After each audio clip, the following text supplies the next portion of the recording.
រឿងក្តៅមួយដែលមានការវិនិច្ឆ័យច្រើនហើយក៏ឃើញមានការប៉ះពាល់ការឈឺចាប់ចេញមតិអីច្រើនណាស់តើទៅមួយបាក់កងចេញលក្ខខណ្ឌថ្មីក្នុងការប្រើប្រាស់ទៅលើ Open API ដែលมันអាចប្រើបាននៅក្នុងន័យអាជីវកម្មនេះអញ្ចឹងកន្លងមកអ្វីដែលបានបើកឲ្យប្រើប្រាស់ហ្នឹងយើងអាចធ្វើអីហេតុអីបានឥឡូវគ្រាន់តែគេបដូរលក្ខខណ្ឌនៃការប្រើប្រាស់ហ្នឹងវាប៉ះពាល់កន្លងមកតាមខ្ញុំមើលឃើញគឺមាន developer មួយចំនួនគឺគាត់ឃើញចន្លោះមួយហ្នឹងឃើញកន្លែងមួយហ្នឹងគាត់ក៏បានទៅ develop ន័យថាបង្កើត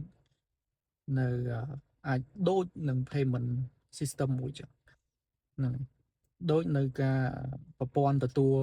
លុយដោយស្វ័យប្រវត្តិមួយនៅលើកម្មវិធីរបស់គាត់ឧទាហរណ៍គាត់បង្កើត POS មួយ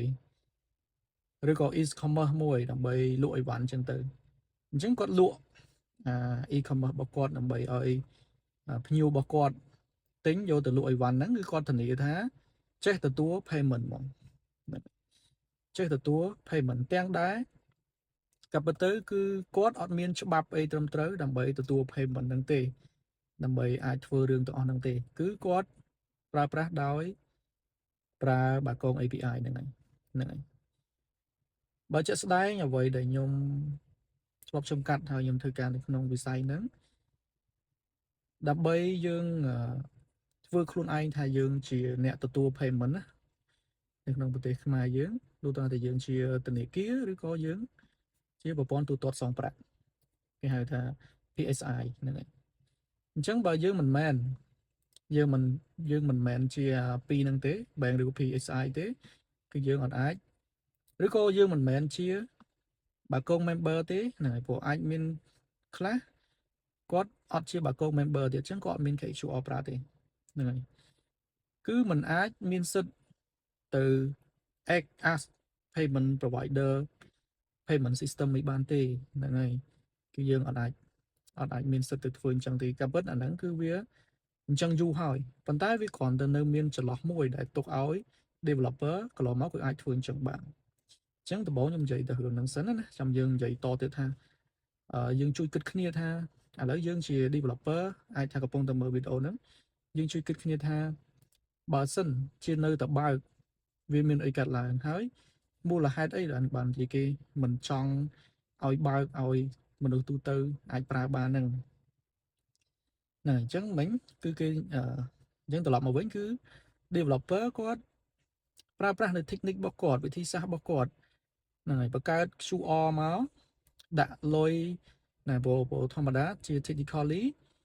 ជាផ្នែកបច្ចេកទេសណាបាគងគេបាន share ទាំងអស់នៅក្នុង online ហ្នឹងហើយអាចឲ្យយើងទៅមើលបានមាន QR SDK ដែលយើងអាចចូលទៅបង្កើត QR បានហ្នឹងហើយយើងមើលទៅជា EMV យើងអាចយល់ពីរបៀបគេបង្កើតអញ្ចឹងយើងបង្កើតទៅតាមនឹងទៅខាង developer ណាគេបង្កើតទៅតាមនឹងទៅហើយគេ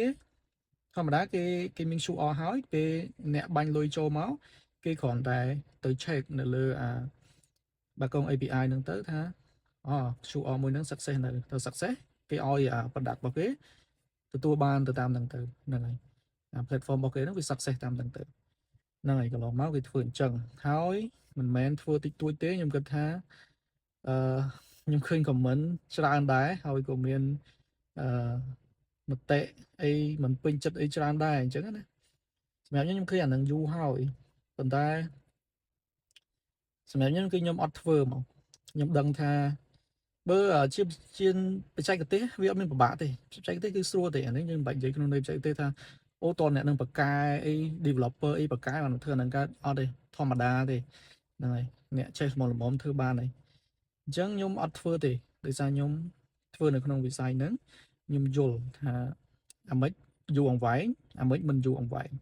ហើយបើសិនជាខ្ញុំជាអ្នកដែលទិញ system ដែលគេអួតថាឬដែលគេលើកឡើងថាគេមានpayment នៅក្នុងនឹងស្រាប់ហើយចេះទទួល payment ស្រាប់ហើយ ខ្ញុំមើលទៅឃើញថាអូគេអត់មាន connect មួយធនាគារមួយណាទេអត់មានភ្ជាប់មួយធនាគារឬក៏ PSI មួយណានៅក្នុងខ្មែរទេ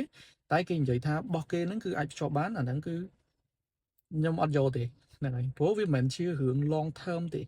ព្រោះហេតុអីអញ្ចឹងយើងនិយាយទៅដល់កន្លែងអាម៉េចដែលភាពត្រឹមត្រូវអាម៉េចដែលគេកំពុងតែអនុវត្តធនាគារជាតិកំពុងអនុវត្តគឺ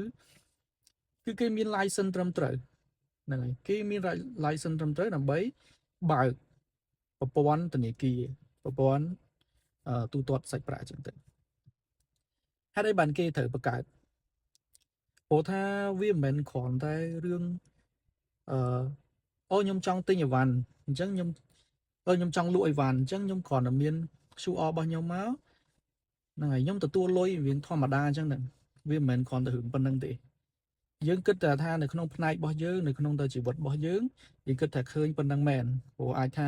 យើងមិនដែលគិតរឿងអាក្រក់យើងមិនដែលគិតរឿងមិនល្អទេអញ្ចឹង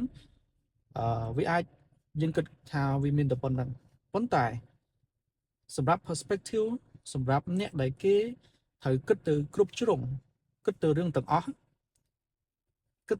សួរថាវាអាចមានតែផ្នែកមនុស្សល្អទេទៅធ្វើរឿងហ្នឹងមិនមែនទេមានផ្សេងទៀតហ្នឹងហើយមានការជួញដូរផ្សេងទៀតដែលប្រើប្រាស់នយោបាយ payment ហ្នឹងទៅលក់របស់អីមួយខុសច្បាប់ទៅធ្វើរឿងអីផ្សេងអញ្ចឹងទៅដែលធ្វើឲ្យប៉ះពាល់ទៅដល់សង្គមហ្នឹងហើយអញ្ចឹងក្នុងនាមជាអាចថាក្នុងនាមជាអ្នកគ្រប់គ្រងតាក់ទងជាមួយនឹងការទូទាត់សាច់ប្រាក់ទាំងអស់សួរថាគេធ្វើម៉េចដើម្បីឲ្យងាយស្រួលក្នុងការគេហៅថា regulate ហ្នឹងហើយគេ regulate ម៉េចឲ្យងាយស្រួលក្នុងការគ្រប់គ្រងគឺធ្វើម៉េចគឺគេត្រូវឲ្យអ្នកដែលចង់បើកប្រព័ន្ធហ្នឹងមកស្នើសុំគេស្រួលបួរមាន license មានអីស្រួលបួរអញ្ចឹងទៅហ្នឹងហើយមានការreport ត្រឹមត្រូវទៀតវាមិនមែនគ្រាន់តែ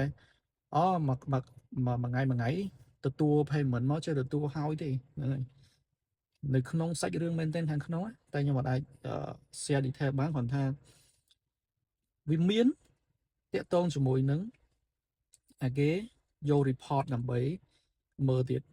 ហ្នឹងហើយក្នុងនាមយើងជាអ្នកផ្ដល់សេវាកម្មទូទាត់សាច់ប្រាក់ហ្នឹងយើងត្រូវ monitor ទៀតយើងត្រូវមើលទៀតថាទីហោថា merchant យើងគាត់យកអា payment ហ្នឹងគាត់អាចទទួលជាលុយនឹងប្រភេទណាហ្នឹងហើយលុយនឹងលុយត្រឹមត្រូវអត់ច្រននឹងរត់មកត្រូវអត់អញ្ចឹងយើងវាមានច្រើនវាបែងចែកហានិភ័យទៅលើការទទួលសាច់ប្រាក់ហ្នឹងច្រើនមែនទែនវាមិនមែនគ្រាន់តែរឿងយើងមានប្រតិកម្មថាយើងធ្វើតែរឿងល្អមួយណាមិនបានគេទៅហាមឃាត់អីចឹងប្រទេសជាតិមិនរីកចម្រើនទេបើសិនជាចេះតែបិទអីចឹងអ្នក business តូចមិនអាចធ្វើការបានទេអីចឹងទៅត្រូវចំណាយអីចឹងណាអូខេអាហ្នឹងសម្រាប់ខ្ញុំក៏ខ្ញុំយល់អ្វីដែលគេលើកគេខមមិនហ្នឹងដែរគាត់ថាបើស្ដាប់យើងព្យាយាមគិតថាក្នុងនាមអ្នកគេជាអ្នកគ្រប់គ្រងគ្រប់ជ្រុងមិនមែនតែជ្រុងល្អទេទាំងជ្រុងមិនល្អទៀតធ្វើម៉េចឲ្យវាគ្រប់គ្រងបានល្អធានាបានរឿងសុវត្ថិភាពទៅអ្នកទាំងអស់គ្នាអាហ្នឹងគឺគេមានច្បាប់ចែងហើយគេទទួលសាច់ប្រាក់តែចំពោះធនាគារនិង PSI ទេហ្នឹងអញ្ចឹងសួរថាទៅមុខទៀតមិនទៅមុខទៀតវាប៉ះហ្នឹងហើយប៉ះសម្រាប់អ្នកដែលចេញ product យក POS ខ្ញុំទៅយក e-commerce ខ្ញុំទៅយក app របស់ខ្ញុំមួយនេះទៅមាន payment ស្រាប់អាហ្នឹងវាអាចថាមកពីកំហុសយើងពីមុនទេហ្នឹងហើយកំហុសវាអាចចេតនាទេយើងគិតថាបាកងគឺមានវិធីហ្នឹងលយមែនទំនើបមែនអញ្ចឹងណាយើងក៏សប្បាយចិត្តថាគឺមានវិធីហ្នឹងប៉ុន្តែច្បាប់គេមានយូរហើយក្នុងនាមយើងជាអ្នកទទួល payment លុះត្រាតែយើងមានច្បាប់មាន license ត្រឹមត្រូវហ្នឹងហើយឬក៏យើងទៅភ្ជាប់ជាមួយនឹងកន្លែងដែលគេមាន license ត្រឹមត្រូវអញ្ចឹងខ្ញុំគិតថារឿងហ្នឹងគឺបើស្ដាប់ខ្ញុំនិយាយយល់ហើយគិតវិជ្ជមានណារឿងហ្នឹងគឺមិនមែនជារឿងអីដែលយើងថ្មីទេខ្ញុំគិតថារឿងហ្នឹងអ្នកខ្លះ developer ខ្លះគាត់បានដឹងមុនខ្លះហើយតែគាត់នៅតែសាក់ធ្វើរកលុយមកប្រើអញ្ចឹងទៅ ហ្នឹងហើយអញ្ចឹងអាចថារងគ្រោះទាំងអស់គ្នារងគ្រោះទាំងអ្នកទិញ system នឹងទៅប្រើហើយនិងអ្នកដែលdevelop ហ្នឹងហើយប៉ុន្តែខ្ញុំគិតថាដើម្បីយើងបន្ត payment ប្រើប្រាស់យើងភ្ជាប់ជាមួយធនាគារឬក៏ PSI ទៅហ្នឹងហើយយើងរកបានតែហ្នឹងហើយខ្ញុំគិតថារកបានដូចជាមិនទៅ set up អីអស់លុយច្រើនប្រហែលទេបើក្នុងន័យអាជីវកម្មណាយើងត្រូវចំណាយដើមទុនកន្លះហើយដើម្បីធ្វើអាជីវកម្មហើយដល់ពេលដែលយើងមានប្រតិបត្តិការបានគេអាចយកសេវាកម្មថ្លៃ fee អីខ្លះតិចតួចចឹងទៅប៉ុន្តែកាលណាដែលយើងមានប្រតិបត្តិការយើងក៏ចំណេញខាងធនាគារដែលបើកឲ្យយើងហ្នឹងក៏ចំណេញអញ្ចឹងវាចំណេញទាំងអស់គ្នាវាអត់មានយើងខាតអីច្រើនទេដោយសារតែយើងចង់ប្រើ free អីចឹងអាហ្នឹងវាអាចប៉ះពាល់ឬក៏វាអត់បានយូរអង្វែងអញ្ចឹងហើយហ្នឹងអាហ្នឹងវាគ្រាន់តែរឿងមួយដែល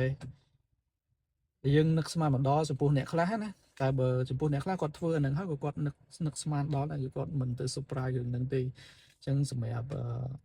អ្វីដែលខ្ញុំអាចចែកម្លែកបានគឺកន្លែងប៉ុណ្ណឹងដើម្បីយើងថាយើងគិតសារថ្មីហើយមួយទៀតយើងអាចចាប់ចែងជើងមុនពេលដែលយើងប្រើ technical ប្រើបច្ចេកទេសរបស់យើងទៅធ្វើអីមួយហ្នឹងតែគិតពីច្បាប់ផងមិនមែនគ្រាន់ថាអូយើងអាចមានបច្ចេកទេសយល់ពីការវិធីសាស្ត្រដែលគេធ្វើហ្នឹងហើយយើង bypass បានទេវាគឺរៀងតែយើងធ្វើខុសពីច្បាប់អាហ្នឹងគឺខុសហើយហ្នឹងគិតចឹងវិញហើយត្រូវគិតពីភាពយងវាយមកយើងលក់អីវ៉ាន់អីគេលក់ product អីគេយើងមិន marketing តើ marketing ថារបស់ខ្ញុំមាន payment ហើយស្រាប់មកហ្នឹងយកទៅគឺមាន payment ហើយស្រាប់ខ្ញុំឃើញធ្លាប់ឃើញវីដេអូគេធ្វើអញ្ចឹងណាហើយខ្ញុំក៏សោកក្នុងចិត្តដែរថាថ្ងៃណាមួយគឺដឹងហើយអាហ្នឹងវាអត់មានអាហ្នឹងយូរទេព្រោះខ្ញុំនៅក្នុងវិស័យហ្នឹងយើងយល់ពីច្បាប់យល់ពីរឿងរ៉ាវអញ្ញៃនៅក្រោយហ្នឹងទៀតវាមិនមែនតែរឿងគាត់បាញ់លុយឲ្យចប់ទេហ្នឹងហើយមួយទៀតតាក់ទងមួយយើងប្រើប្រាស់បច្ចេកទេសរបស់យើងហ្នឹងយើងមិនត្រូវទៅបង្កើត QR តើអត់ខ្ញុំគិតថាបើយើងយក QR static QR ពី bank មកហើយយើងទទួលលុយយើងទៅ check Open API ហ្នឹងវាអត់ដើរទេវាអត់មានទេអញ្ចឹងអ្នកដែលធ្វើហ្នឹងគឺគាត់យក SDK ហ្នឹង SDK ដែលគេ share public ហ្នឹងទៅបង្កើត QR ខ្លួនឯងហ្នឹងហើយបានវាបង្កើតជាQR មួយថ្មី pay ទៅអាហ្នឹងវាអាចទៅ query ទៅ check បានអញ្ចឹងសួរថាយើងមិនមានច្បាប់យើងមិនមាន license ទៅបង្កើត QR ហ្នឹងផងគ្រាន់តែយើងយល់ពីបច្ចេកទេសហ្នឹងយើងទៅបង្កើតជំនួសឲ្យ bank ទៀតអាហ្នឹងក៏ខុសបាត់ដែរគេអត់ខុសហើយអាហ្នឹងធម្មតា QR របស់ bank តួនាទី bank គឺជាអ្នកបង្កើតឲ្យយើងមិនមែនយើងអាចទៅបង្កើតខ្លួនឯងទេគ្រាន់ថាអានេះវាជាចន្លោះប្រហោងមួយទោះបីយើងបង្កើតខ្លួនឯងក៏វានៅតែទទួល payment បានក៏កន្លងមកយើងធ្វើចឹងទៅហ្នឹងអូខេខ្ញុំនិយាយដូចយូរដែរហើយប៉ុន្តែគ្រាន់តែគោលបំណងមួយគ្រាន់ថាចែកម្លែកឲ្យយល់ទាំងអស់គ្នាទេហ្នឹង